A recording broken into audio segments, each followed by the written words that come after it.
Yeah. And it's a metal dog eat world out there.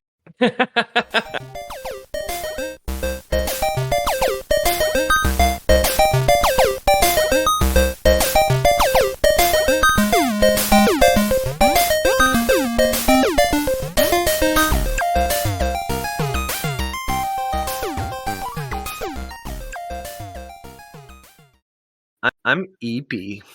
I'm gonna fucking kill you. Hello, and welcome back to the internet's number one EPS history podcast, The Lore Boys. I'm your host, Ethan Palmer, particularly EP today. Yeah. With I'm me James. as always is I'm James. Don't remove the SL because I am EP over here. No, I'm literally EP. I'm Ethan Palmer. What are you talking Oh yeah, of course. Shit, you're the EPest of them all. You could probably get EP as an anagram for my name. I'm EP Pete. I'm only regular EP though. I have neither a baby nor a World of Warcraft account, so I just, woke up at 9 and did errands on a Sunday. There you go. I'm not actually very EP. I'm excited and ready for some lore, to be honest. I'm always. Yeah, Jamie's in vacay mode. He cannot be stopped. Yeah, We just started, baby.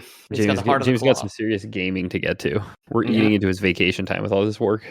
Honestly, yeah, I wish you'd all just shut up by now so I can move on. Welcome back, everyone. This one we're finally finishing the Dominaria United story. Sorry for the delay. I wanted to look up when we released the part 2, which I think was 2 months ago, maybe month and a half ago at least. I don't recall. Does your daughter speak yet at all? What's that? Does your daughter speak yet at all? Can she answer? Can she answer for your crimes against you? Yeah. I was gonna say, has she apologized for the delay? She says a couple good words. The best thing she says cracks me up every time is she says bye-bye, but she says it with like such sass. She goes bye-bye. Aww. Anytime she sees someone leave. I like how your wife does say that every once in a while though. I've heard her do, like, as part of a bit where she's telling a story, she does punctuate it with a bye. So so she's listening clearly. Yeah. I like that she's very good at knowing dogs and cats too. Yeah. So point about even on his screen. Yeah. Yeah. Banana. She said cat before she said dada. So make of that. Little man's round. Yeah. She speaks now, and she spoke whenever the Dominaria United Part 2 came out for sure. So she has apologized for the delay. Thank you. Yeah. Officially. It's more work than my daughter. Half my daughter. But you guys will hear me, the patrons of the show will hear me come into the podcast, I think like 25, or come into the bonus audio 25 minutes in tomorrow, because I was putting my daughter to sleep because she decided to wake up. So we're finishing the story today. So far we have, some plucky planeswalkers. They're little mage companions who can't planeswalk, facing off against the Phyrexian invasion of Dominaria, led by, who remembers? Children? Oh, damn. You actually got it. Oh, the spider one. Yeah, Shieldred, the Whispering One. Yeah, I was gonna say Karn. Karn's he's a good guy. Yeah, Karn's the protagonist we've been following. He's not leading the Phyrexian invasion on Dominaria. He's leading the fight against the Phyrexian invasion of Dominaria. So I can see where you go. I remember the beginning. Karn's looking through like in a big tunnel, and he tunnels through into like an ancient workshop, and he found a Phyrexian hideaway place. And then he brings a bomb behind his back because he sees like a huge construct being made, and he's like ready to blow it up.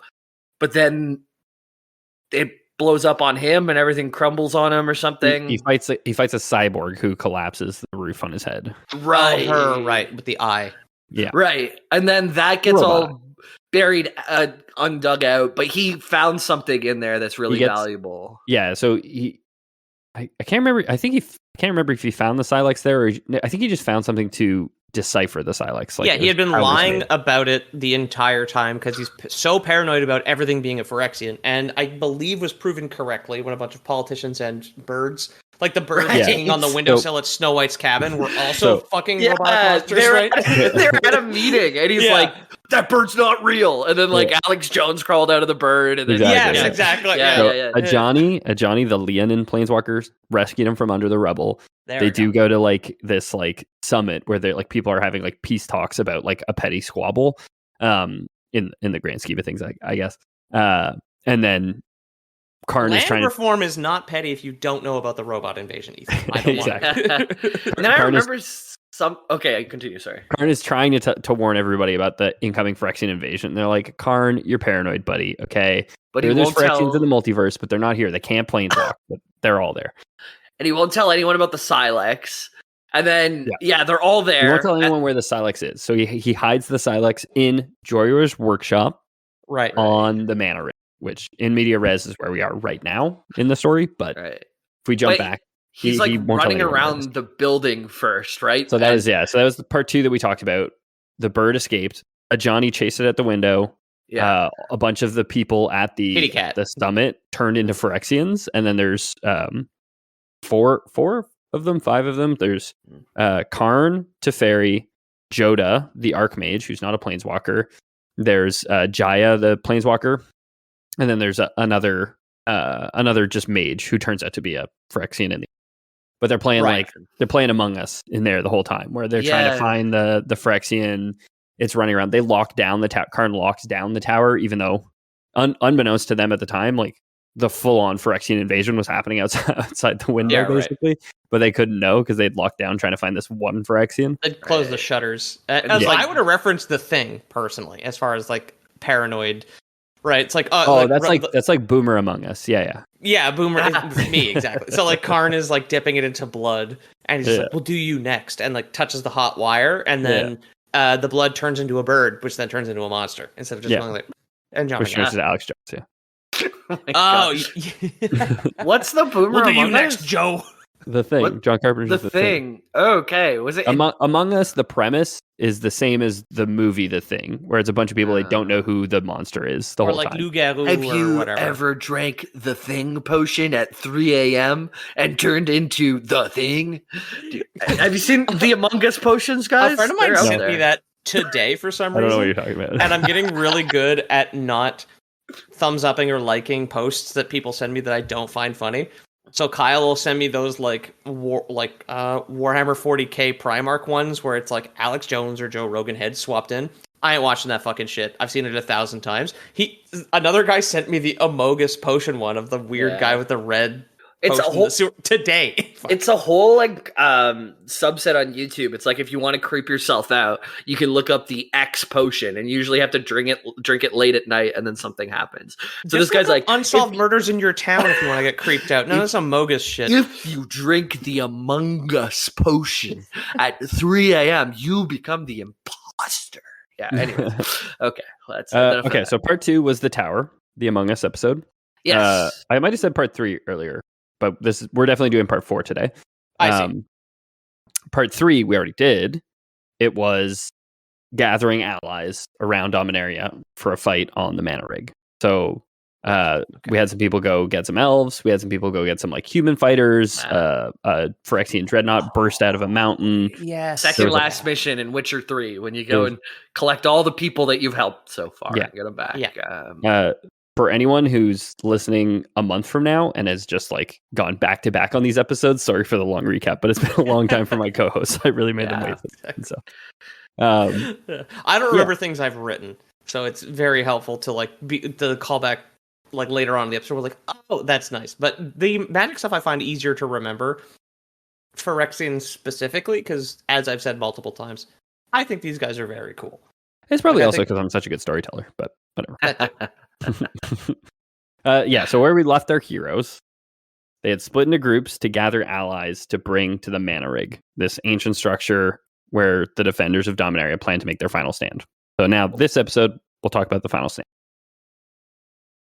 The story of the defense begins with Teferi pinning a Phyrexian to a table for inspection. It seemed, I don't know if you remember, I think I ended the last episode, basically the last line is, there's a spy among the new coalition or whatever. So they know that there's like a spy in there. Whenever you say pinned to the table, is it like holding him down by his throat, or is it like choke me, daddy, or is it like both hands, noses touching, like really close? I believe one of my step bros is a Phyrexian. We need to find out which one it is. What are you doing, step bro? He's like, like ripping off like a bunch of metal spikes. I'm gonna complicate. Glistening oil everywhere. Oh no! Oh. I love the nerd costume that porn guys are often put in, of like the buttoned up top button around the neck and the glasses with the band-aid around the middle there. Yeah. I don't watch that stuff. It's immoral. Yeah. What would Jesus do? He had holes in his hands. He couldn't masturbate. Dude, he could masturbate better. Well, it depends how big the holes are and how big the. Never mind. A nail's a pretty big hole, I think. So we got who's Johnny's pinning Teferi. down. So Teferi. We have Teferi. Sorry, I didn't prep pictures for all the planeswalkers for you yahoos again, but he's black, blue aligned, or sorry, black isn't skin color, blue aligned mana color, like Chronomancer color. Yeah, he like controls time. We talked about him a lot in the past. He was friends with Karn in like high school. Right. Yes, he's from the wizarding school where he saved the Tolarian Academy. Exactly. Yeah, exactly. Where he used time stopping to stop it from like crumbling and crushing people. Right? Yeah, exactly. Yeah. He saved a lot of Dominaria with like these big time bubbles that he had like set up all over the place. We have Jaya, who's like a fireman, like a pyromancer essentially. She's fire using. Ajani, we rejoined with when Jaya went to go find the Benelish Knights. And then the Benelish or the Compassion Knights captain was like, "Oh no, we got to go get my dad, Aaron Compassion, before I'll help you." So they went to go get his dad. Found a Johnny there at the camp. They fought a Phyrexian dreadnought, the Golden Argosy, like the golden ship that can fly through the sky, full of Keldon warriors, showed up and like helped them in the fight as well. So these are all like allies that we've gathered at this point. There's Joda. He's like the Archmage. He's immortal, so he's not a planeswalker. He can't leave Dominaria, but he's lived for thousands of years at this point. And then there was a guy who's dead because he was a Phyrexian all along. Right. And Karn, of course. The Iron Golem. Yeah. So yeah, Teferi, Chronomancer, pins a Phyrexian to the table with a knife. Not much time to interrogate them, however, as a klaxon blared. So I'll start us off with a quote here from Langley Hyde's A Whisper in the Wind.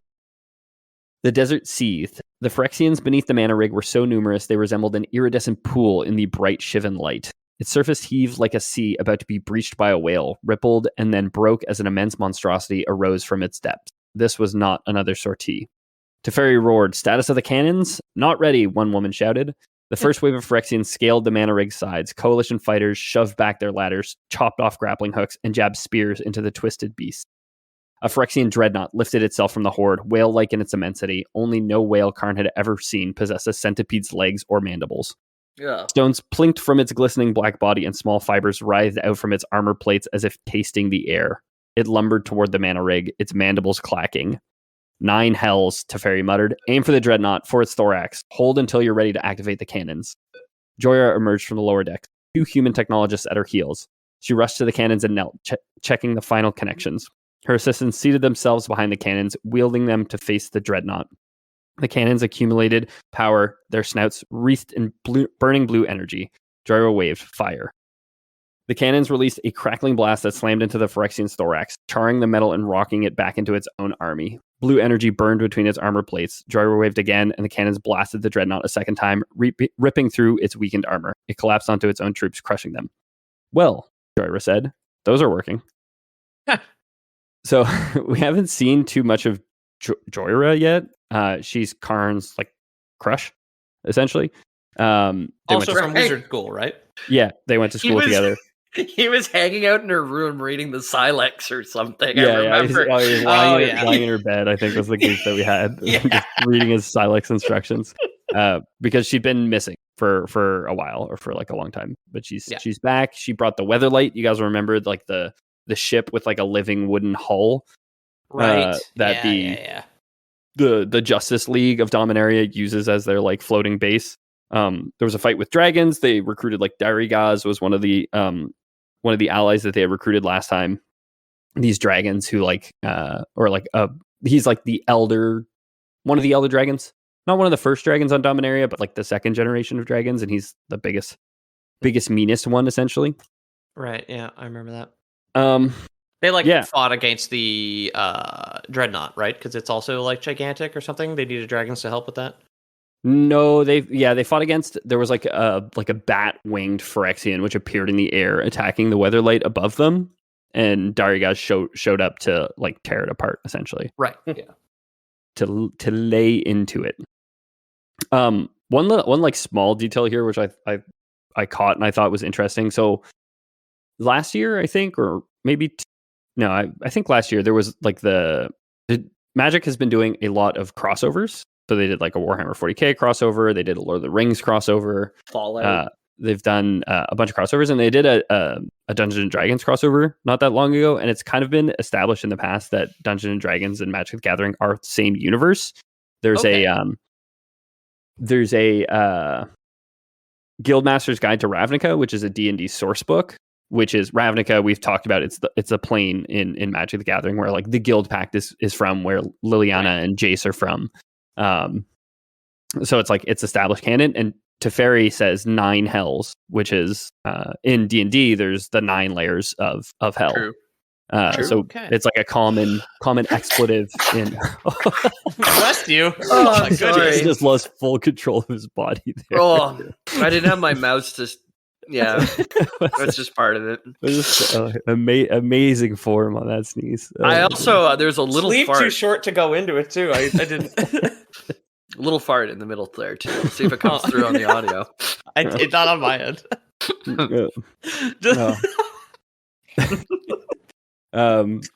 Yeah, I just thought it was a nice nod that Teferi said 9 hells. And 9 hells. I don't know what the implications of there being like 9 hells for like the entire multiverse then. Like, does Dominaria have its own 9 hells? Do all the multiverses go to like the same 9 hells, you know? I don't know. Oh yeah. It's like, I didn't look into it. We're all the same on the inside. We all go to the same 9 hells. Yeah. Right. End racism. What was the lore that we looked through that there was a bunch of layers in this place that we went to? Like the Divine Comedy? No, not the Divine Comedy. It was one of Ethan's episodes. So it would have been Magic or maybe Dungeons and Dragons, where there's like one plane and there's all these crazy trees on it. And then it's Phyrexia. Okay. We were talking about the Phyrexian plane, how they had built essentially when we did a buffer episode. I think in this arc actually, I might have did a buffer episode where, or maybe it was the last a while ago. I don't remember. Is there 9 of them? No, there's 5. 1 for each color of mana. Okay. Right, that makes sense. Oh yeah, I do remember doing that. Yeah, and it was like explaining the realm that each of the praetors or whatever they're called, like rulers over: blue plane, red plane, green plane. Yeah, that's right. Yeah. 1 fish, 2 fish, sort of thing. 1 fish, 2 fish, blue fish, blue fish. I blew a fish. Something new, something used, something blue. What if like when you were getting married, you're something new, something used, something borrowed, and something blue was just all fish? What if somebody just got you like a new fish, a used fish, a borrowed fish, and a blue fish? What's used fish? A one that's been fucked. I see. It's those ones that got the big lips there. One that's been complicated on. Excuse me. Yeah, of course. Wait, what's the red fish, blue fish, one fish, 2 fish, red fish, blue fish? Does that meet all of the requirements? Can we just give that one book for weddings? I think if you don't own it, if you've borrowed it, if it's from the library, new and used, right? That's the problem. You need a new and a used. This is a riddle. Right. What is something that is new and used? A Phyrexian could cover all those bases, right? Where new and something used. Borrowed, newspaper. It's borrowing. Newspaper. Yeah. Okay. It's borrowing your body.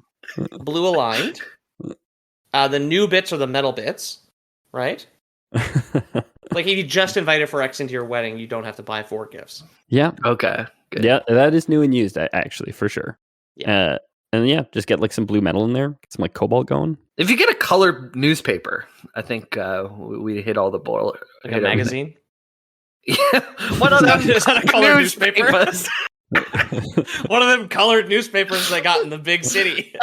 I mean, I think newspapers have been in color for 50 years at this point. Both the Montreal Gazette and the National Post are both in color, which I only know because there is a untouched rack of them at the corner store I buy booze at. But both my there's a free local newspaper that goes around where I live, and then there's like a subscription one, and they've both been in color for 25 years, I think. So yep, I'm gonna guess the big city ones are also. I'm pretty sure I've had a couple articles where I've done something in there. I think they covered my unicycling once upon a time. I think they covered my school band or our band, Ethan. Our band, yeah. Yeah. Very cool. The good old days. Oh yeah. So the attack on the Mana Rig is on, it seems. Full on Phyrexian invasion. Oh. But we've got some assets on our side, right? We've got cannons, clearly. Those guns work real great. Like, they work just like on a normal thing. Yeah. This doesn't even seem like a fantasy to me. I didn't think they were No one has tried shooting them before. They've just been, like, trying to root them out politically. It's like, yeah. Wait. Yeah. I didn't think it was going to do it. Like, that build up with, like, the big blue surge. Like, I thought for sure it would, like, fall down and then just put itself back together. But I'm glad it does work. Yeah, they're like Tyranids, right? They're not like a mobile flesh mass. But they're like glistening they're oil. Flesh and metal, yeah. They're like they're flesh that's primarily flesh that's been turned into metal by the glistening. Right. A lot of ways. Like a diamond. Yeah. They're both. It's not the last of the Phyrexian dreadnoughts more broadly that we'll see for sure. But yeah, we've got some assets. We've got a bunch of planeswalkers on our side. We've got dragons. We've got the Weatherlight. We've got all sorts of stuff, right? Or do we? So a shadow passes overhead while we're waging our defense, and we see the Weatherlight up above. I'm going to send you guys a picture of it, and it's not looking so hot. Honestly. It's unwell. It looks like it's made of like bug parts. Yeah. So it's been complicated. Dang. The Weatherlight. Oh no. Now it's the weather heavy. Yeah.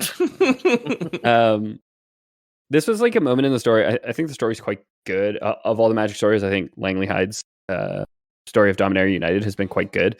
This was like such a deflated moment where in the last episode, like the Weatherlight got attacked and the dragons showed up to save it. And it was like this big moment right at the end of the story. And then this one starts and it's like all you get is like the Weatherlight had been complicated. Like the only it like happens between movies, basically. Yeah, exactly. What the fuck? Okay, which is like CGI costume. Could have been fine, but you could have foreshadowed it better. I think when it first happened, I read it. I was like, wait, did I miss something? And I like went back to the last one. I was like rereading. I was like, when did this happen? I guess it just happened. Like, you literally foreshadowed it though. You were like, a shadow passed above the battlefield. Yeah, I said shadow 4 times so far this episode before talking about this. Wow, that was calculated. Wow. I thought it was going to be a flying dreadnought. Or like maybe fucking Jin Gitaxis has showed up. And it's like, oh no, now we need more dragons. But no, it's just like straight up off screen. Like no one was paying attention for 2 seconds. Like, fuck. I mean, yeah, like I like to think like that attack of like the bat-winged monstrosity where the dragon saved it probably got like a wound and like complicated from there, right? Like it just takes a little bit for most people and most things. But like they could have set that up. Whatever they did the description of the dragon saving it. It could have been like they could have like planted the seed. Or like Phyrexian could have boarded it too. Like there could have been a fight, absolutely. like a swashbuckling fight with spider monsters on the throughout the decks, right? I know we're just like speculating about like a fake bird, which is not fair. But a fake bird goes right through the propeller, like fake feathers everywhere, little glistening oil. Trying to land it in the Hudson River. It's like, I think I see a river to put it down in there. It's just a river of glistening oil. Like the co-pilot is just clearly a Phyrexian. So I have another quote for you guys. Looking here. out the corner of his Terminator eyes, like yeah. Just like hands just like fused to like the airplane steering wheel. You know? Yeah. I think you can put it down over there. I have another quote for you guys. I told Jamie and Peter before the episode. This one's very quote heavy because this is all from the one Langley Hyde story, A Whisper in the Wind, which is very action heavy because it's The quote or the story continues. I like how this is action heavy, but they left out the part where their main ship was conquered and complicated. Again, I feel like they just needed to, like, one or two lines in the last paragraph story when that fight happened, and it could have come. But the ship swooped low, dropping twisted horrors from its deck. Some as small as cats, others lumbering and bear-like in their bulk, interspersed with the complicated humans. Shieldred must be hoping to overwhelm them, Karn thought, before Joyra finished installing the self-destruct mechanism on the mana rig. If these Phyrexians attacked Teferi and the Viashino from the back, cannons would be left undefended. Karn moved to meet them. A humanoid Phyrexian leaped from the Weatherlight's deck onto the mana rig, silhouette strange yet familiar. He walked toward Karn, his double arms upraised. His pale hair, laden with metal spikes, was slicked back, and his eyes dripped black oil down his cheeks. He stretched his mouth into a grin directed at Karn. It's been quite some time, old friend. It couldn't be, yet it was. Airtie. Karn had thought him dead. Whatever techniques the Phyrexians had used to revivify him after all these centuries had left what made him intact. How he set his shoulders, how he narrowed his eyes at Karn, how he flexed his hands. These mannerisms remained the same. High above, dark specks in the blue resolved themselves into dragons, diving for the complicated Weatherlight. The airship pivoted and gained altitude to engage the dragons, narrowly avoiding a gout of flame. Darrygaz threw himself at the Weatherlight's hull, clinging to the airship so that it wallowed in the sky. He used his back claws to rake the Weatherlight's draping intestinal cables like a cat gutting a rabbit. Karn faced Airtie. I thought that was a great passage, talking about like just picturing the dragon going at it like a cat would with its back talons. Yeah, its underbelly, like making all the wires seem like intestines, is kind of pretty grotesque too. Yeah, right. So Airtie, we did talk about him. He was the guy who made Aaron Capuchin, leader of the Capuchin Knights, into a Phyrexian, faced off against Jaya and Ajani before the dreadnought burst out of the ground. His forearms. I posted a picture for you, Pete. Pete's narrowing his eyes. You'll remember as soon as you see him. I'm putting it together. I do remember this guy. Yeah. Okay. So, is this why we were talking about Airbud? Is this guy just Thai until he got good at playing basketball? I don't think so, but that's a great bit. Don't get me wrong. I don't think that's what we're talking about. We were talking about Airbud recently. I forget why, but it was going to be on an art. But it was the Ogrins. It's like there ain't no rules in the book, like a giant idiot can't play basketball. Right. Yeah. Okay. Because I had to draw that. That one's up here. Put that one away. So yeah, small refresher about Airtie because it's important. He had been a prominent figure during the first Phyrexian invasion. So the first time this story kind of happened, the first time the Phyrexians invaded Dominaria. This is the second invasion of Dominaria by the Phyrexians. During the first invasion, we had the local Justice League, featuring the likes of Urza, of Karn, of a couple other people, and also Airtie. He'd been one of the crew of the Weatherlight, had flown it with the others in the plane's defense, but at some point was left for dead. At some point, the Weatherlight had to peel off, and he didn't have time to get back on the ship. Was left for dead. He was completed from there, and spent all that time just kind of festering, I guess. A Sarah Kerrigan moment there, where she's like, being exactly. surrounded by all the Zerglings, she's firing her bullets, and then fucking Meng. Yeah, that was pretty intense.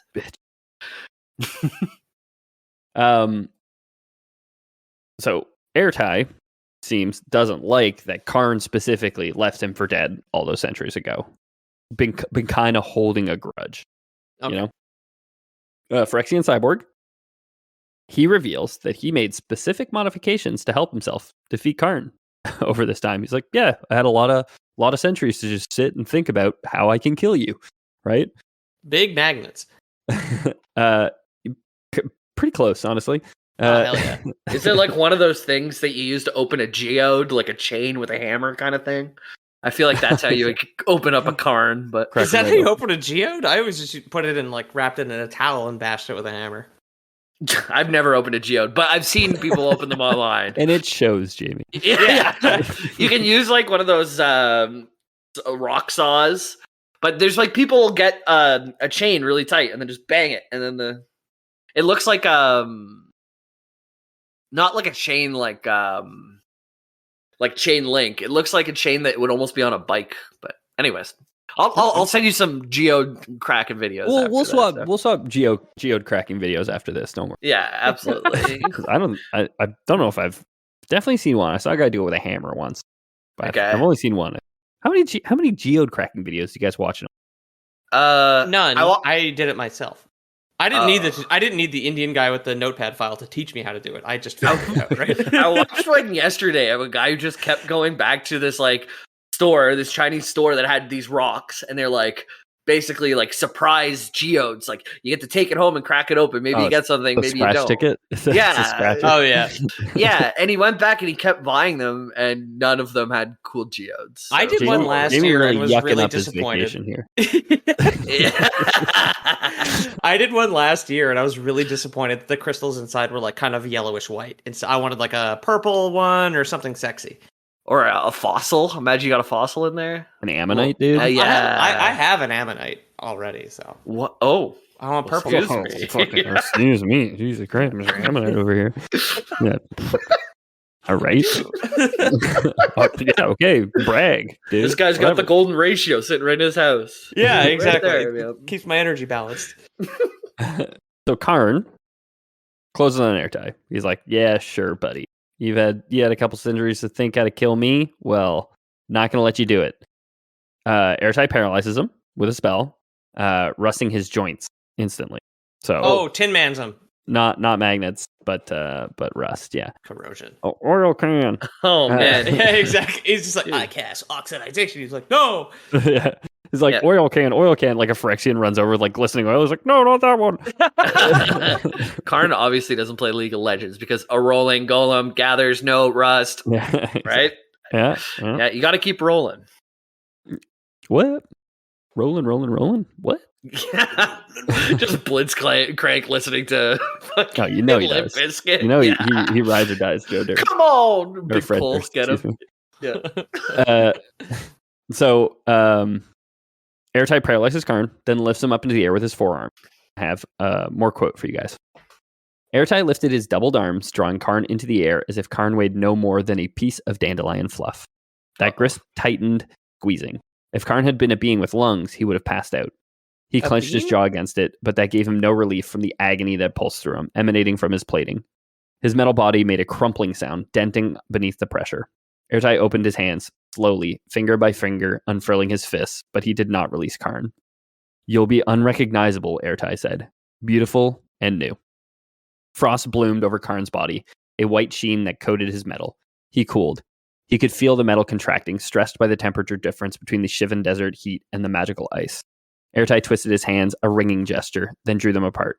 The tension changed from compression to a stretching as Airtie drew Karn's limbs away from his body. He was pulling Karn apart, limb by limb, like a cruel child torturing an insect.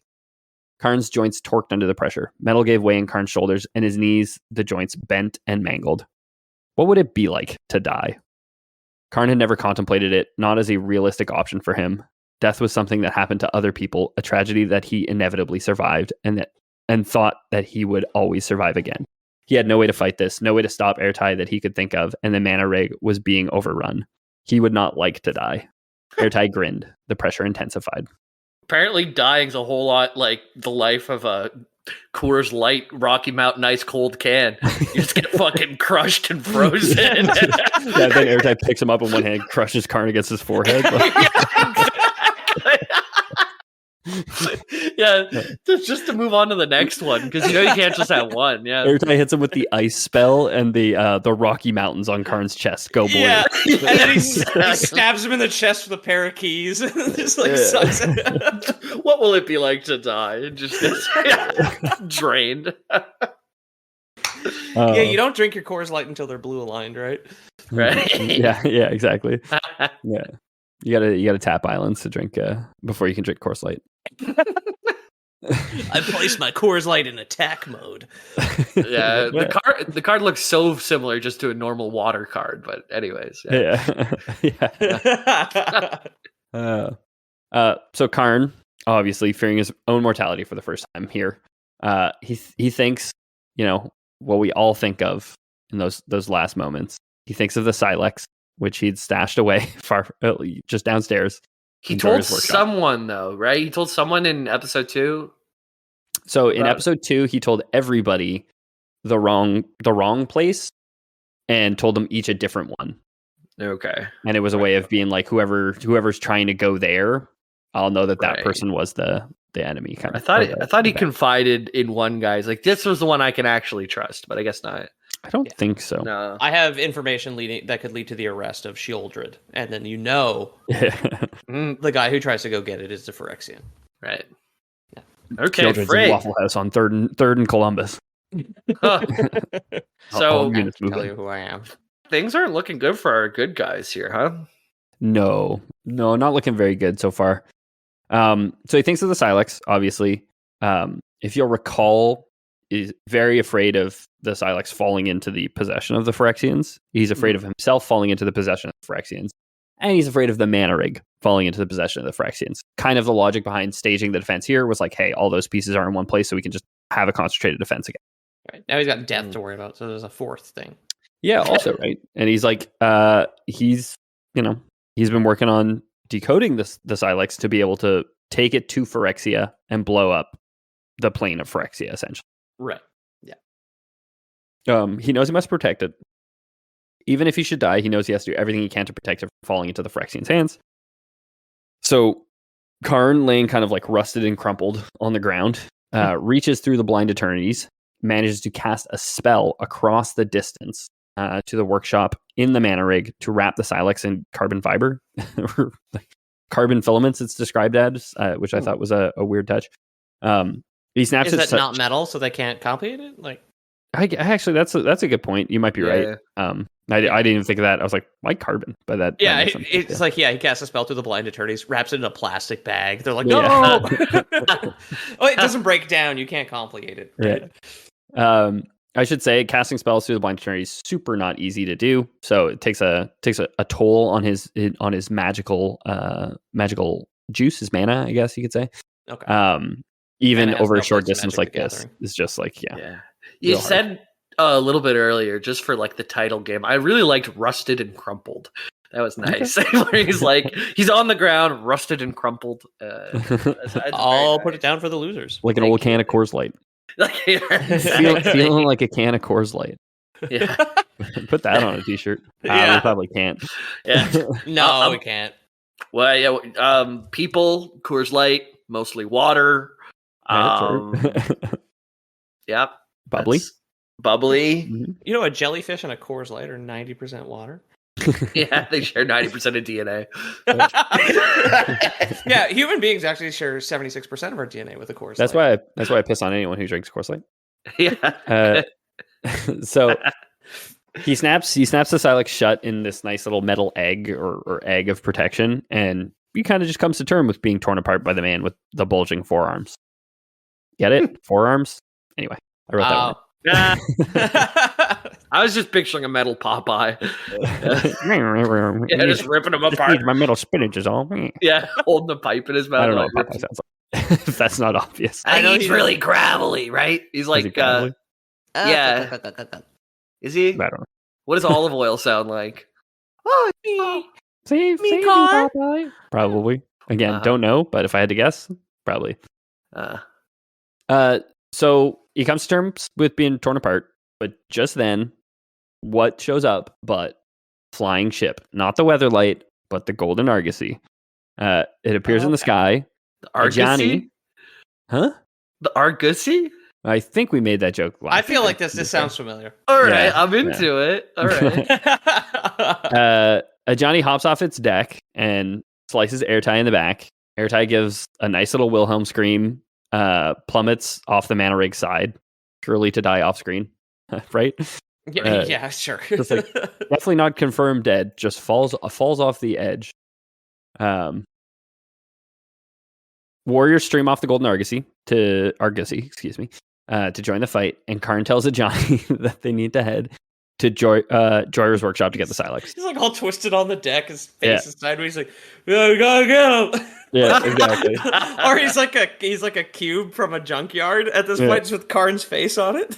I like to picture he's doing like the cartoon like accordion thing where he's like, oh yeah, of course. Squished. Yeah, but piano falls on him. All his teeth are piano keys. Yeah. So he's like rusted, dented, crumpled, torn up joints, and he's like, okay, well, I can no longer be entrusted with the safety of the Silex. I don't know if I can get there anymore. So he tells Johnny, he's like, hey, you got to get us there. Let's go. We got to get there. Unfortunately, as they're having the convecation, a homeless guy picks him up and brings him in for return for 10 cents. Yeah, puts him in a shopping cart. Hey, just walks up to a Johnny. Hey, you done with that, brother? Wait, who shows up? I ruined your reveal. It turns out the unhoused person who's just looking to make an income off of recycling, a noble effort, is Shieldred, none other. Dang, she's picking up cans.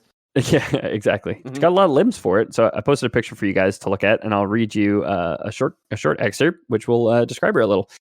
Behind them, over the edge of the mana rig, a vast and burnished Verdian shape rose from the desert sands far below. That visage, those branching horns, Karn knew them too well. Shieldred, affixed now to some nightmarish construct from the ancient wars of Dominaria. It brought her small human torso level with the mana rig. Karn, when Shieldred spoke, her entire body resonated and her voice filled the battlefield, melodious, strange harmonic. You have the Silex for me. Karn's plan to use the Silex to draw Shieldred out had worked. Jaya, go to the workshop and get the Silex, Johnny said. We must get it away. Jaya nodded. Covering her own retreat with flares of fire, she backed into the workshop. Ajani and Teferi both flanked the doorway. Shieldred moved forward, not so much striding with her many legs as swimming through her army, gathering monstrosities into her body and incorporating them into herself as she went.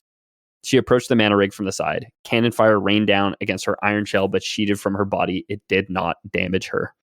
Was she going for the joint between the mana rig sections? But Shieldred opened the mandibles on her dragon engine body and slammed her chest into the mana rig's bow section like a battering ram. The thud boomed through the mana rig. From the hull, metal grated on metal, the vibrations traveling through the entire rig. She extended her legs out into the Phyrexian army. Her writhing fibers withdrew into herself as her army swarmed up her body, using her legs as ladders and her dragon engine body as a ramp onto the mana rig's upper deck. So the Phyrexians swarmed the mana rig, pouring over the walls, trying to storm into the workshop, which is now being guarded by Teferi, Ajani, and a heavily damaged Karn, while Jaya has gone in to get the Silex and presumably get it out of dodge, right? They're gonna get out of this one, man. I'm pretty sure Phyrexians don't take over Dominaria. I'm pretty sure. I don't think that'd be a satisfying ending. But who knows? Yeah, it could be. Jaya is a planeswalker, so the plan is go get the Silex. She can just teleport. Just grab it, get out of here, right? It's an easy plan. So they just got to buy her enough time to do that, which it's pretty instantaneous planeswalking. So can you guys hold them off for 3 seconds? We'll try, and then just like put Karn crushed into a cube against the door, like at an angle, like a chair. Like, oh, got him. Yeah, so the cannon fire, which had downed the dreadnoughts, just bounces off of Shieldred's armor-plated body with that effect. The party's waiting for Jaya to planeswalk out, but she seems to be taking her sweet-ass time in there. Doesn't seem to be taking her the 3 seconds that it should, right? Shieldred's plan was to just let the Phyrexians swarm over, so she turned her body into like one big ramp, essentially, ramming into the side of the mana rig. I love Transformers. My favorite one is the one that turns into a ramp. Right. It'd be useful for all the cars, honestly. Oh, hell yeah, actually. Yeah. Well, you can turn into one of those trucks with like the ramp on the back, you know? Oh, a car carrier? The one that goes between dealerships? Yeah. Yeah, the ramp on the back. Everyone knew what I fucking meant, Peter. Come on. Mr. Ammonite over here. also imparted this wisdom upon me. The fossil wisdom, dude. I think that's like one of the stronger battle bots was just like a ramp with wheels, because it could just wedge itself under other battle bots and they would flip over. That might be a very strong. Speaking of which, we still need our. We should absolutely do it over the Christmas break. I've been getting the battle bots in my YouTube shorts recently. Okay. And every time I do, I'm so hyped to do it. We got to do it. Yeah, we got to bet some. The time is now. Yeah. New Year's Eve. Just come down during the day. We'll get drunk in the day. And gamble on some robots. That sounds like gamble on battle bots. Absolutely. Your mom will love it. Whatever. Absolutely. She'll have a great time. Hell yeah! You've got horses. We could race them. We turn them into BattleBots. Yeah. Wait, now I'm talking like a Phyrexian. It's like we can just gamble on regular horses, Ethan. You don't need to make them into cyborgs.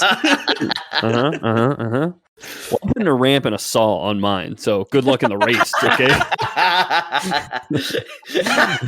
It's like one of those farrier videos where they're fixing the horseshoes, except they're just putting 4 ramps on the horses.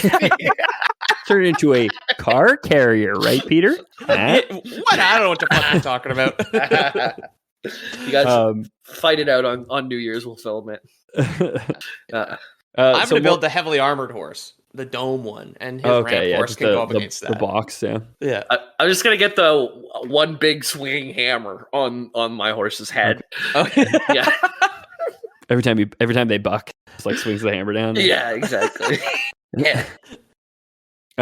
So more and more Phyrexians are appearing every second, and behind the shimmering sea of them, 2 more dreadnoughts rear their ugly heads into view. So not only is Shieldred here, crashing into the mana rig, Phyrexians pouring over, they know where the Silex is, but 2 dreadnoughts have also shown up now. And Jaya's taking her sweet ass time with her instant transmission spell. Yeah. Jesus. So Darius, that instant transport going, Jaya. She's like rubbing her hands together, like I'm working on it. You can't do it when you're watching. So Darius and his flight of dragons dive onto one of the dreadnoughts and begin tearing it apart plate by plate, though the complicated weatherlight pursues them. Over the horizon, we see the Magnagoths, those ancient sentient trees of Yamivaya, hove into view and begin tearing Phyrexians in half, even as something happens beneath Karn's feet. The quote continues. The mana rig shuddered, then thrummed. Karn could feel the heartstone in his core hum in response, call and answer, like the beginning of a duet. Joyra must have completed her work, and she'd awoken the mana rig. It stood, slow and inexorable. Everyone on deck, even the Phyrexians, stopped fighting to regain their balance, swaying as the mana rig lifted itself to its feet. Karn could feel his body press harder into the decking, the airflow squeaking through his damaged joints, clean and hot in comparison to the battle's filth. It hurt his dented metal plating. The remnants of the bridge connecting the mana rig to the desert torn away. Shieldred's mandibles screeched down the mana rig's length, and Karn could feel the entire structure lurch as she lost her grip on its hull. The mana rig was free. More on how it does defending itself for a change after the break. Cool. Shieldred tipped, her balance disrupted. The mana rig strode forward along the rocky desert landscape, not graceful but efficient, well-balanced, crushing Phyrexians beneath it. It scooped up rock as it went and spewed molten lava across the seething Phyrexian army.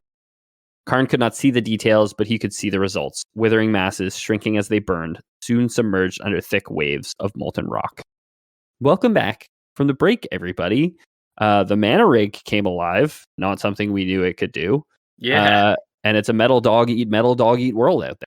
I thought it was mana rig like an oil rig, like you just harvest mana out the ground and then yeah, I mean, so it was always super nebulous, not really clear what it was. There wasn't a ton of lore on it. It did this is where the original Weatherlight was created. It's from the ancient Thran, so that ancient hyper advanced or very magically advanced society, which is no longer exists. They had created it, and then years later they repurposed it to make the Weatherlight, and they've used it for some other things. This was again, I want to say Langley Hyde did a really good job with this story. I think it is quite good and one of the better Magic stories, but could have just thrown one piece of foreshadowing that the mana rig can turn into a giant golem. The more we say it, it sounds like it could be a word for a vape in the Magic universe, you know? A mana rig? yeah, smoking from a mana rig, you know? I thought it was another ship because you specified it had a bow. Oh. Yeah, true. Yeah. And I guess that's the foreshadowing is they mentioned when Shieldred rammed into the bow. It's oh, wait, a house doesn't have a bow because it's like a walking castle, basically, from what the image you showed us. Yeah, exactly. It's Howl's Moving Castle, pretty much. Houseboats have bows. Bowels moving cat. Shut up.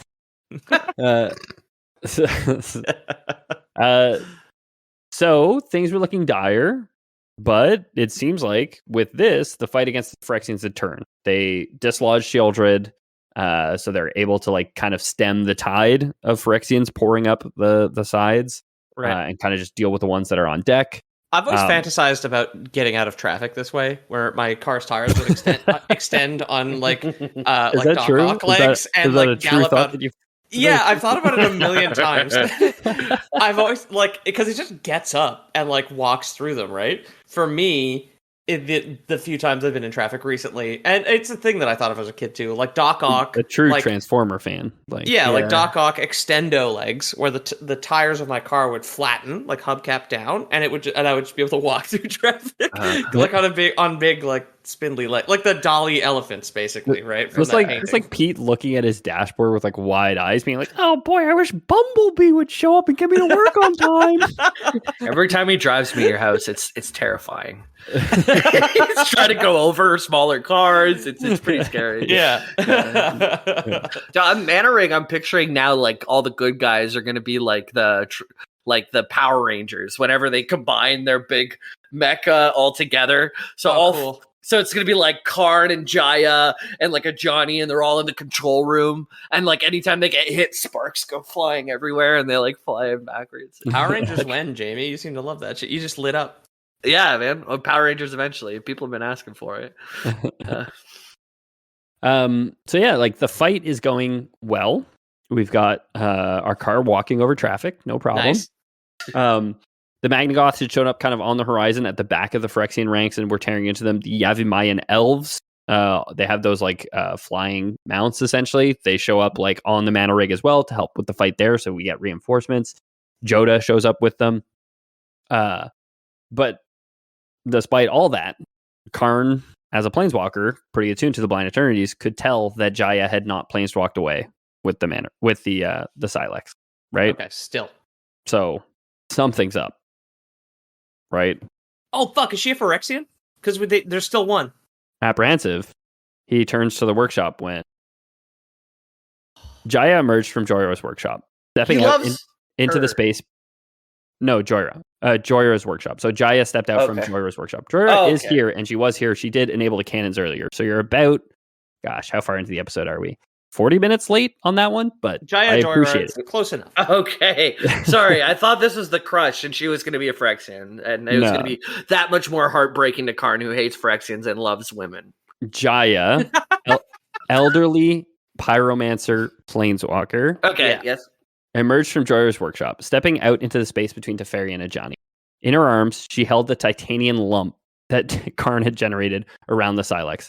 Her teeth were gritted as she lugged it out. It had not occurred to Karn that an object of that size and weight might be difficult for a human to maneuver. I can't bring it through the Blind Eternities alone, Jaya admitted. It's too heavy for me to planeswalk with. Wow. What? Yeah. So, there's a carry-on for planeswalking? Well, it's like you have to. I assume you have to like carry stuff with you. I don't know. I don't really know how it works, because you can planeswalk with. I don't know if you can planeswalk. Like you can't bring somebody who can't planeswalk off the plane. So like. Right. I guess you have to like be able to carry stuff. I don't know. And not that I was assuming like you like end up nude on the other side of a planeswalk, right? Like where you leave your clothes behind in the plane that they were. It's the opposite. If you'll remember, the Phyrexians, they only keep their clothes and they lose all the flesh. Yeah. Because they're not planeswalkers. Right. This is again. I'm not too critical. That is such a stupid fucking rule for magic teleportation. No, don't worry. He foreshadowed it. The first line in the book was, "Things that are heavy don't planeswalk easy." Anyways, yeah. Honestly, I think it is meant to be this moment of tension where it's like, why? Like, I think it's just like a setup and punchline more than anything. That it is like this moment of tension. It's obviously like a pitched battle, and then this idea that she can't planeswalk with it. So yeah, she turns to Iron Man, who says something sassy to her, basically. Yeah, right? exactly. Okay, yeah. I will give the author an absolute pass on that, because I thought it was. I still love this story. That's just very silly.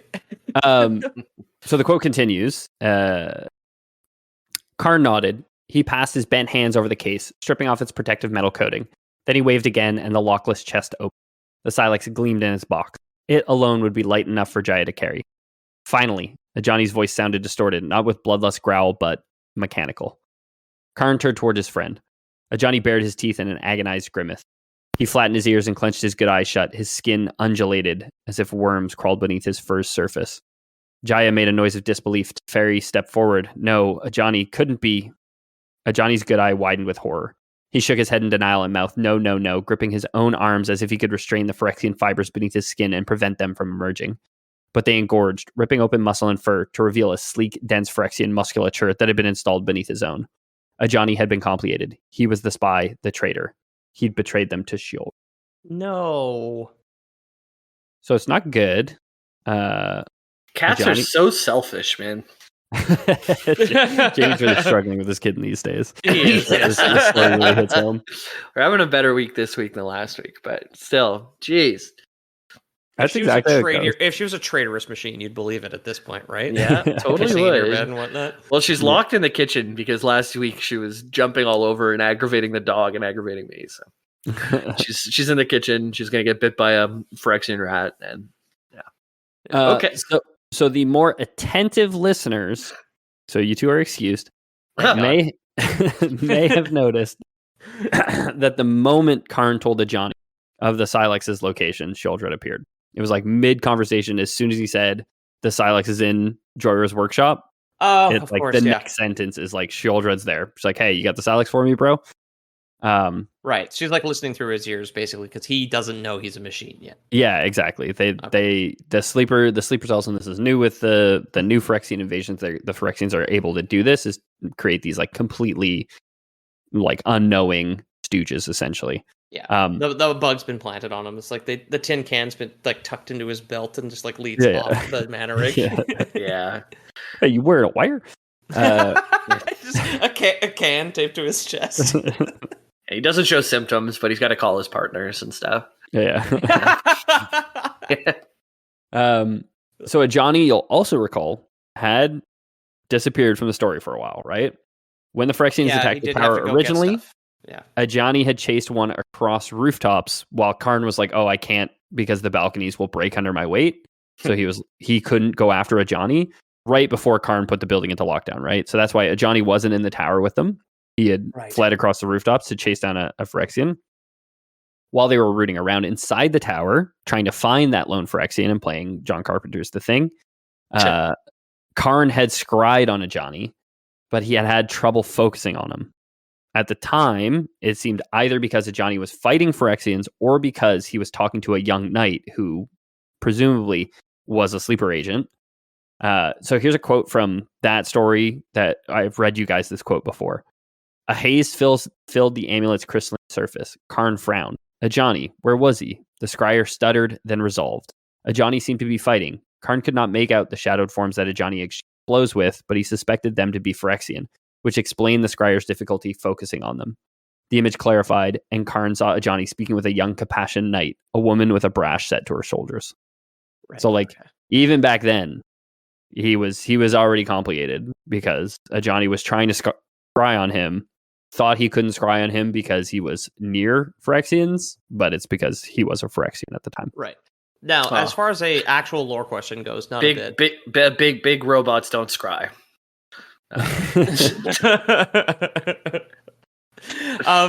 Compilation, is this like a pod people thing? Do they clone them and replace them, or do you get like stabbed with an AIDS needle? Stabbed. Okay, and then it builds up inside of you. Yeah, so we did talk about it a bit on earlier episodes. Like Karn is very protective of his like fleshy friends because Karn is impervious because he got Venser's spark, and Venser gave him his spark specifically to protect him from Phyrexian complication. Right. So he does not have to fear it. But any friend, if you just get like scratched by a Phyrexian, you risk getting infected essentially. Okay. You get sick and you get the nanobots in your blood, and then they take over they start replicating inside you and taking over your system. Right. Yeah. Okay. My Phyrexian cat scratched me up real good. I'm gonna get it. I'm gonna get the cat. What is it? Hot cross fever or something? Cat scratch fever. That's it. Hot cross fever. That's if you cut your hand on a bun. Yeah. Okay. Jamie's getting confused because everyone learns Steely Dan's Cat Scratch Fever on the recorder as their first song. Cat scratch fever. Cat scratch fever. Yeah, I got tagged. I got tagged by my cat's teeth in the fat part of my hand a couple days ago. It still hurts. Oh, and Pete's got a whole belly on his hand right there. Yeah, the chubby bit here. Oh, it's Ted Nugent, Steely Dan. Excuse me. I had to look it up. So yeah, now here's a Johnny. After all this time, all Manchurian candidated up, ready to take the Silex from the weakened defenders. The quote continues. Jaya clutched the Silex protectively to her chest. Still stunned, she took one step back, retreating toward the workshop. Fire flared around her, encircling her. This motion seemed to trigger Ajani. He swept up his axe and drove it into her body. Jaya's back arched and her mouth gaped in pain. She fell. Teferi raised his hands, his magic slowing Ajani's attack. Karn rushed the Leonin, placing himself in front of Jaya, hoping that anyone could place a healing spell on her prone body. Ajani swung the axe into Karn's torso. Karn expected the blade to skid from his metal body, but it cut into him deeply, like he was no more than meat. Pain radiated up from the wound. Karn gripped the axe's handle and tried to wrestle it free, but the blade had embedded into him. Ajani effortlessly passed him by, Teferi too drained to slow him any longer. Shieldred calculated your strength well, the mechanical voice emanating from Ajani's throat sounded nothing like his usual growl. The Silex and Karn, two of the artifacts the Whispering One wished to obtain on Dominaria. You'd have to kill me, Jaya gasped, before I'd let you. Yes, Ajani said, simply, hoisting her into the air with one hand. You are dying. Jaya coughed, maybe, but not alone. Fire poured outward from Jaya's body, a white and scarlet conflagration. Ajani snarled and leaned back, his fur burning away to reveal blackened wires and cables below the skin, the air filling with the reek of charred oil. With a thrust of his ruined hand, he hurled Jaya over the edge of the mana rig. Jaya had her own little grenade behind the back trick, just like Karn did at the beginning. Gotta watch a pyromancer, man. Yeah. There was a little nod in this story too, like earlier on, where she like casts a lightning spell and everyone's like looking at her like all surprised. I don't know if it was a deliberate nod to Avatar: The Last Airbender, where like very powerful firebenders can like lightning bend. Essentially, they can create lightning if you can firebend strongly enough. Cool. But I thought it was a funny little. Maybe there are like little sprinkles, like seasonings of other things, like the forest attack and the flying ship with the dragons are like Silmarillion stuff from Tolkien too. Yeah. So it's a very good use of existing, or at least references to like other cool shit used, I think, in a cool and creative way. The Magnagoths are like so clearly the end from Lord of the Rings. Like that seems like very deliberate. Not just in that like, oh, they're like tree people. But I think like the timing of them showing up to the battle, like they're described as like picking up Phyrexians and like tearing them apart, like in the movies you'd seen the Ents do orcs and everything. Like that seems very deliberate for sure. Her last words, like you are indeed dying. She's like, not alone. Does read, at least with just limited context being given here, of just like, oh, I know, I'm taking this whole place, but just like killing everyone around her. Like, yeah. Well, trying to kill Ajani doesn't work. No. But she does get a hit off on him. But Ajani kills Jaya. Then he lifts the Silex in one hand and crushes it, which was a surprise to me. I was like, oh damn, I thought they wanted that, but I guess they just wanted it destroy it. I don't know. So it couldn't be used against them, I suppose. Like they knew. Guess. I don't know. Right. Be like in the race for nuclear weapons, like the Russians find the blueprints. They're like, good, we'll destroy these and just shred them. Yeah. Vegeta crushes his only scouter, the only scouter on planet Namek. Vegeta crushes it so Frieza can't capture it and use it against him because he's so confident in his own ability. So I guess this guy's pretty confident. Are scanners like weapons? It's used to find people, which they can find the Namekians, which means they can find the Dragon Balls, because the Namekians are so spread out and low pop that when you find a village, you basically find a Dragon Ball. Gotcha. I see. Yeah. I'll do more Dragon Balls one day. So crushes the Silex. Karn, despite being so robust in the past, had overestimated himself. It seems back in the caves of Koilos that Shieldred got too good a look at him and was able to figure out his weaknesses. I don't know if it was him or was Rona, the cyborg lady, who had figured it out, but like they kind of figured out like, oh, if you hit the metal this way, you can cut right into it. The frequency, it's shattering a glass with sound sort of thing, right? Yeah, exactly. Okay. That's something they don't tell you about cars. You can stab a car if you stab it in the right direction. It's a guy playing steel drums and just lops off half of it. Oops. It just hit the perfect angle, you know.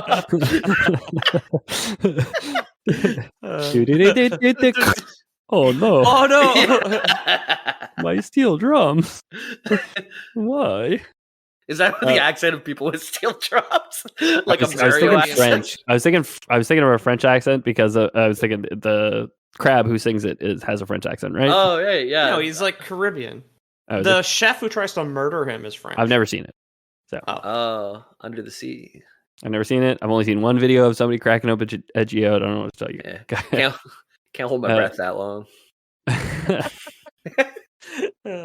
So Karn, once more faced with his newfound mortality, got a big old double axe still lodged in him. Just watched Jaya get thrown off the edge. Watched the Silex, the one weapon he thought he could ultimately use against the Phyrexians to actually stop them. Sheoldred slams into the mana rig, pinning it against a nearby mountain. So managed to get it against one side, topples the mana rig over onto its side against a mountain. There is no magic media. And this is driving me fucking insane right now, because the idea of a centipede with a cyborg woman on the end of it crashing into a mobile castle and pinning it against a mountain is so fucking cool. Right? And there is nothing out there. It is just an inch and a half wide picture on a card. Well, there's stories. I'm reading you the stories right now. I know, but in motion, dude. I don't know. It's all up to you, Pete. What can I say? Your title cards are bridging the gap for a lot of the listeners at home, I'm sure. Yeah. I'm doing my best. Doing my damnedest. Tides of Phyrexians who'd been waiting for that moment stream off the mountain onto the decks. So pins it to the side of the mountain. There's Phyrexians waiting on the mountain to jump down onto the mana rig. Once more, the tide of battle swings back into the Phyrexians' favor. So I have the quote continues, or the story continues. Sheoldred split apart, her small humanoid half popping itself off its massive dragon engine host body, revealing a snake-like spine that she used for her insertion into her larger host body. Ew. Her humanoid part slithered down her massive torso and dove onto the mana rig's deck. She moved towards the planeswalker. Her horned helmet folded back. It did not show the gore and metal Karn expected, but rather pallid skin. Sheoldred revealed a fine nose, full lips, and large, dark, sorrowful eyes like a doe's. Fuck, she's hot. No. Yeah, phew, she's fuckable. I was worried for a sec. We're just gonna have some metal bitch, some cold metal bitch. But no, she's got some good full lips, beautiful eyes. All right, tell me about her waist. Come on. It's metal bones, I think. No doubt she had harvested her face from some poor woman long dead. So, necrophiliac much, I guess? I mean, we all wear masks. Okay, fair. She pressed one small, pale hand to Karn's chest. I have the mana rig. I have you. Dominaria is vulnerable to invasion. All the wonders of my people will become your wonders. All our beauty will become your beauty. There is only one truth. The next step in evolution will be complicated. All around the battlefield, Phyrexians murmured, there is only one truth. The murmur rose from the ranks, softer than a wind from distorted mouth, and far more eerie. It did not happen like I planned it, Karn, thanks to your efforts. She clutched a chain around Karn's neck that held his scrying device, locator, and the gadget he'd used to communicate with the Weatherlight. No, this is better. I do have a plan, Karn. A plan for you, and for Dominaria, for all the planes. I guess you're going to be disappointed. Joyra's words boomed, amplified by the rig's structure, because you won't get what you want today. A long pause, as if Joyra had to force herself to do what she knew was right, but Karn believed in her. Then, an ominous ticking emanated from the mana rig's central structure. Joyra had triggered the mana rig's self-destruct mechanism. The golden argosy broke away, racing into the sands. Joda, Joyra shouted.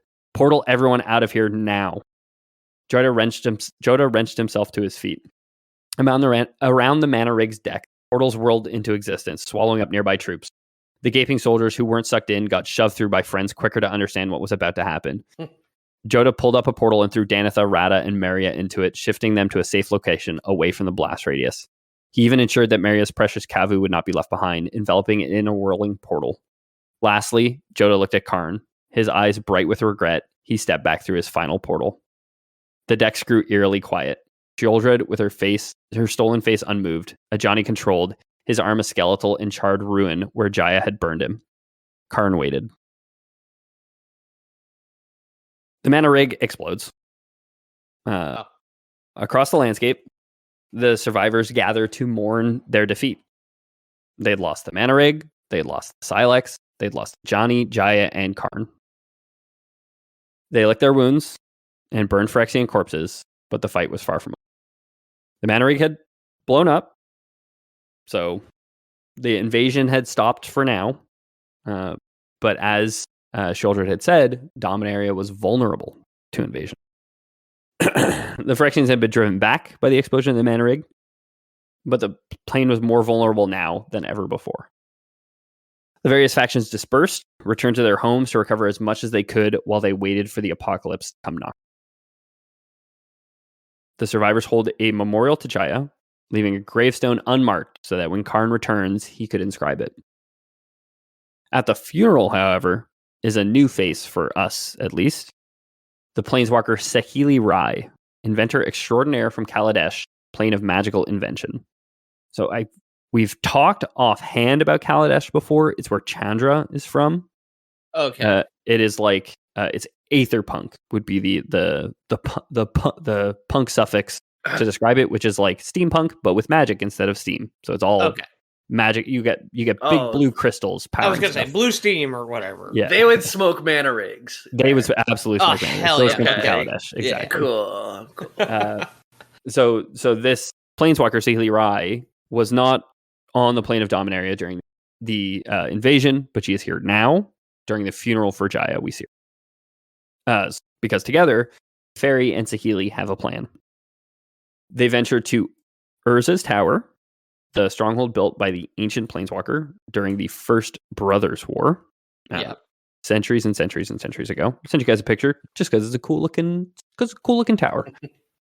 Clutched into Fairy's hands, tattered and singed pieces of paper. They'd lost the clay tablet depicting how the Silex worked, but they still had Karn's drawing. Saheeli, brilliant inventor as she was, had figured out how to recreate the mechanism from those drawings. Though, Cool. Karn was still the only person who knew how to activate it. So she could build it, she's pretty sure, exactly as it was built, but still doesn't know what the trigger switch is. Okay. They did, however, have some historical information on the last time it was detonated, because it ended the Brothers' War. And luckily, someone here just happens to be a chronomancer, right? Oh. So Teferi, pretty famously, has vowed to never travel back in time. I didn't actually look into why. I know he has like a sorrow story about like his wife dying or like his partner dying. Like policy to have. Good policy to have. People are going to actually do a lot of things. If you start doing one thing, going back, then exactly. Where do you stop? So he's I don't want to go back and kill Hitler and fuck things up for the future. Yeah. So he never travels back in time, but he's going to travel back in time for this to figure out how to detonate the Silex. Okay. You guys mentioned a funeral. Just before it gets too far away, have you ever driven to Cornwall and seen that place where they sell coffins? And they got the big sign that they could put the letters up. And I remember when we were in high school, we would drive by, and it'd be like, it's a place where you buy coffins, right? It's like, we put the fun in funeral. And like, jeez, the tone is just so off. Imagine having to walk in to get a funeral way off. A loved one passed away. Yeah, I haven't seen it. To be fair, I've only been to Cornwall maybe twice in my life. I can see the sales pitch.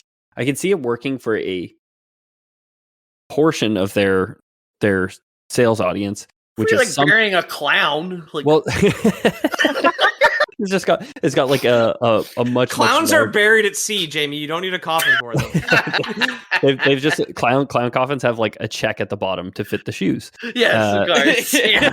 It kind of looks like a sarcophagus. Yeah, I was actually thinking some makeup and the nose on it. I was actually thinking. I think some people buy their coffins before they die. Like I think some people will like absolutely go out and buy their own. Which like if I was buying my own coffin, then I'd be like, yeah, let's go to the fun place. Let's go to the place with like the ball pit and the twisty slide. You know what I mean? My dad called me excitedly to tell me, hey, I got all my stuff figured out for my funeral, so you don't have to do a thing. I'm like, Wasn't thinking about it, but thanks. Yeah. Good. It's good that it's done. Yeah. I had to do everything for my mom's, and it was not a fun thing. But at the same time, to call me excited about it is also a little weird.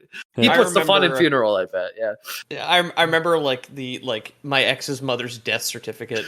It took from August to February to show up. So it's like not having to deal with that is probably time, nice. Yeah, it's too It's a really long time. Yeah. Quebec, dude. They won't even let you die here. Right? They send it to you in French first.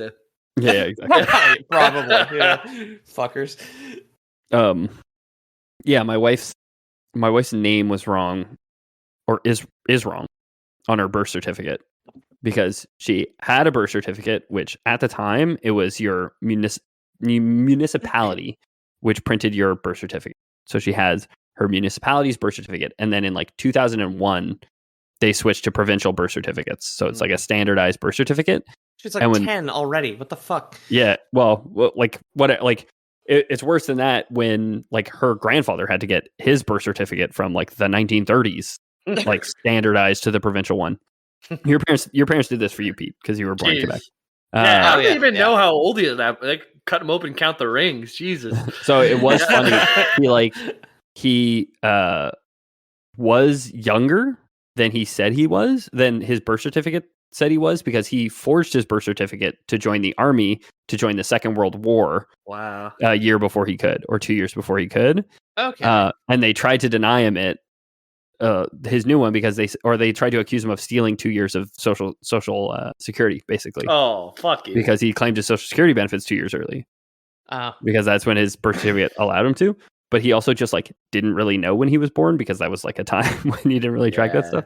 Yeah, I don't know when my grandfather's birthday was, because he was born in like a shack outside of Athens. And when somebody got to Athens in the 30s to let someone know a baby had been born, it was like, okay, when? Like 2 or 3 days ago. It was like we had a span of a week in January. Yeah.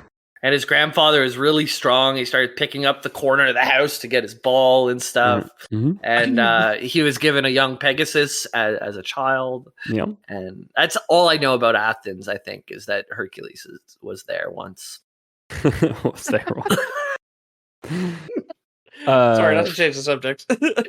No, it's all good. We're just about at the end here. Just have a quote to take us home. So to finish this off, the planar bridge's red light faded. Karn gathered from the chitters echoing throughout the darkness that he stood in a vast cavern. He could sense mineral deposits, the weight of quartz stalactites overhead, and he could smell cold, damp stone. He felt ill, wrong, as if the turbulent passage through the blind eternities had coated his metal surface in an unclean film. He knelt, his crumpled body still aching from the battle on the Mana Rig's deck. He hoped the others, Joda, Joyra, Teferi, had fared better than he and Jaya. No, better not to think of that. Not until he could mourn. White light flared, overwhelming his senses. The chittering noises stopped. Elish Norn stood before him, glowing as though she housed a star. Her attenuated limbs had an insectile delicacy, and her long face had an anthropod's beauty. Her smile was narrow and self-satisfied, even as she scraped a servile bow in his direction. Welcome, father. Elish Norn's voice was a throaty, pleasing contralto. Welcome home. Karn looked around for Ajani and Shieldred. He had seen the planar bridge engulf the Praetor, as well as his complicated friend, but he saw no sign of them from here. It must have deposited them elsewhere. Only he and Elish Norn stood upon this plateau, heaped with drifts of white porcelain sand. Below the plateau, insectoid Phyrexians seethed in a glistening white gold mass. Norn grabbed his chin, wrenched his attention back toward her. You have been away for far too long, she hissed. We have missed you. You deserve to share in the glory of what is to come. Karn tried to rise, but found he could not move his legs. He tried to summon his spark to transport himself somewhere, anywhere, but he was too broken, too tired. Norn's claws dug into the metal of his cheeks, turning his head. His neck complained at even that motion, the joints grinding together, and then he saw it. A small, stunted sapling growing from the porcelain sand. Its gnarled, delicate branches reminded him of the small trees he saw above the timberline in the mountain. Its pale limbs glistened with an iridescent sheen. Beads of oil hung from its twigs like buds. Even now, in this hell, surrounded by monsters, he couldn't help but feel a tenderness for that tree, a living thing, fighting against all odds to survive. What is it? Norn leered down at him, her rows upon rows of teeth spreading in a mocking rictus. It is the beginning of great things, father. It is the beginning of everything. And that's how it ends. That's how the story of the Dominarian invasion ends. So you're right, Jamie. Not very happy, huh? The Phyrexians don't invade Dominaria, but it's not like the good guys got out that great. Could you say the one part where there was 2 words before talking about her voice in a something contralto? Yeah, she also sounded hot too. Throaty, pleasing contralto. Throaty, pleasing contralto. That's a good one. And contra alto. I'm trying to break that down. Alto would be one of the highest registers, just below soprano, I think. Or no, wait, no, it was the highest. So is contra like opposite of alto? Is that like a bassy voice? What's a contralto? It is the like Barry White lowest singing female voice, specifically. Of course. Yes. Okay, so you're getting like a throaty, deep female voice. Okay. Mm-hmm. Okay. I didn't know that. Learn something new every day. Throaty, but also rows upon rows of razor sharp teeth. You know. Yeah. Yeah, and Karn's not doing so good. He's getting so this thing that's growing, this is like this is a Phyrexian tree? So I've read way too much Magic Story at this point. I couldn't be bothered to look it up. So we've talked about Elesh Norn in the past.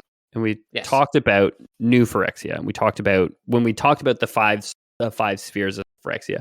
Elesh Norn, Grand Cenobite, is the leader of the Phyrexia. There's 5 Praetors, 1 for each color. The white aligned one is the strongest of them and the leader of them, and the one spearheading this whole invasion, the one who sent Sheoldred and Jin-Gitaxias and Vorinclex to other planets. Urabrask, you guys will remember the red aligned one is kind of like fuck off with your invasion. I do my own. Right. I feel like when we told the story of the 5 spheres, there was a story of like a tree growing in her domain, her perfectly white aligned mechanical beauty. Yeah, like every time I looked her up, it's all like ivory and gore, like all fused together, right? I hate when people are on Twitter talking about their white aligned mechanical blue beauty. Awful. I feel like, and the listeners will remember this better than you two.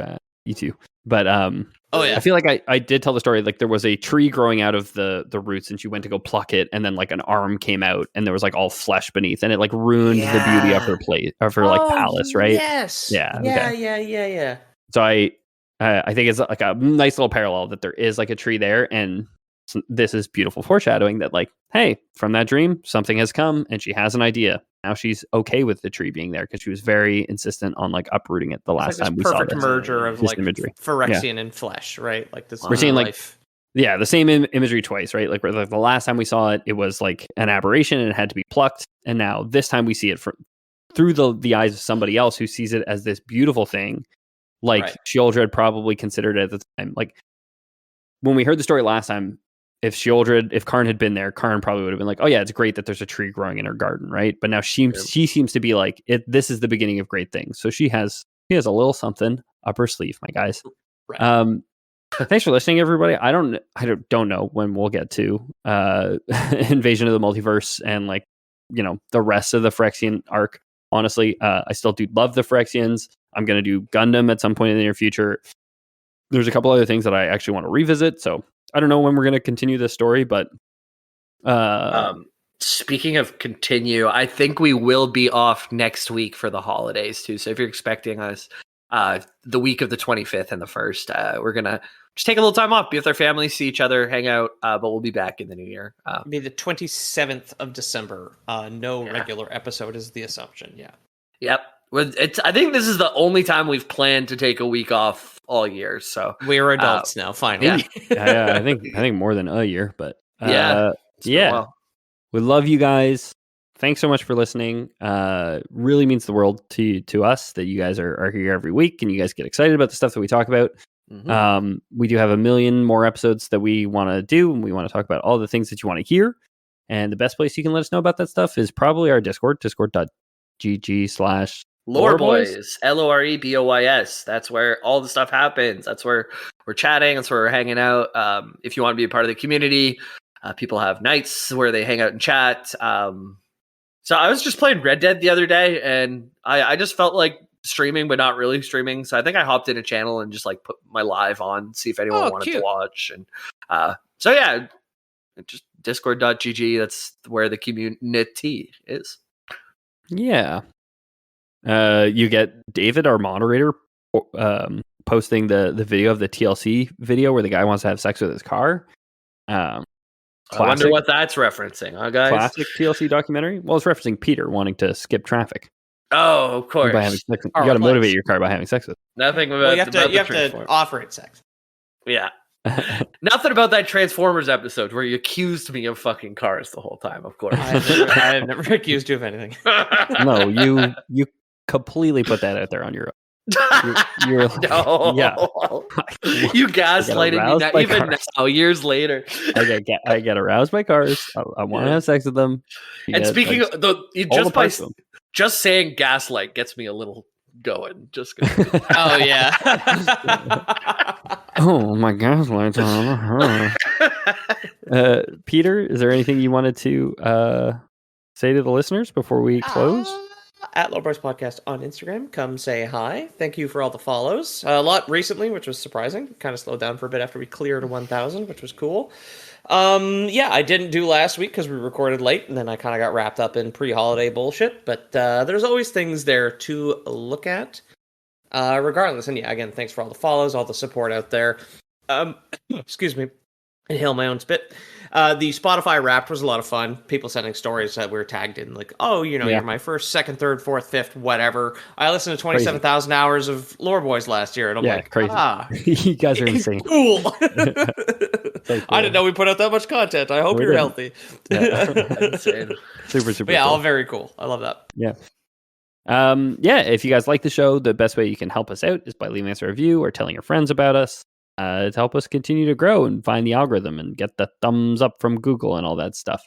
If you want to support the show financially, we do have a Patreon Lore Boys, where you get access to a couple bonus channels in the Discord. You get access to some bonus content on Patreon. Coming up on 100 episodes of bonus content. So there's a lot there these days, ranging from half an hour. I think we started, there were 15 minutes. They quickly became half an hour. Some of them go as long as an hour. So ton of stuff there. A lot more about our like personal lives and like kind of just what's going on in life and stuff too. So it's the vlog style stuff. Yeah. Just more open conversations. My own cat scared the fuck out of me, and my camera just there. Holy Jesus. Yep. And for anyone who doesn't trust Patreon, of course, we do have Lore Boys Prime, where we're always looking for new people to join the rank and file of our army of monsters. Yes. So we're looking for people with skills, probably tradespeople primarily, in sexy lips. In the Lorefolk army. Sexy lips is a must. I'm looking for somebody who could put a ramp and a saw on a horse. So get in touch if that's you. But yeah, I'm also looking for someone to install like saw blades in my horse arena, like some pyrotechnics out the side, maybe some hammers. Yeah, and I need stock arms on my 2016 Mazda 3 so I can walk through traffic. Yeah. Also, if anyone's ordering parts to make glue, we're gonna have a lot soon. Yeah. Yeah. So to recap, we want pouty lips. We want full-throated contralto voice, who's also able to surgically graft a working saw blade onto a horse and install some pyrotechnics in my horse arena. Right. And I also want my horse to have Botox big lips too. Yeah, exactly. Yeah. Well, we could probably recycle the glue back into their lips. All right. Yeah. Well, they take the glue from one part of the horse's body and reinsert it into a different part of its body. We cut the hooves off and put little wheels at the bottom of their feet. Yeah. Oh yeah, like squeaky shopping cart wheels. They completely operate on glue hydraulics on the inside, right? That's squeaky shopping cart wheels on a horse trying to go through like a sand arena, you know. And I want a walking car. That's the most important one. Yep, absolutely. Well, most important to you. Fair enough. I think that would constitute Lore Boys. He wants his BattleBot horse. Goodbye.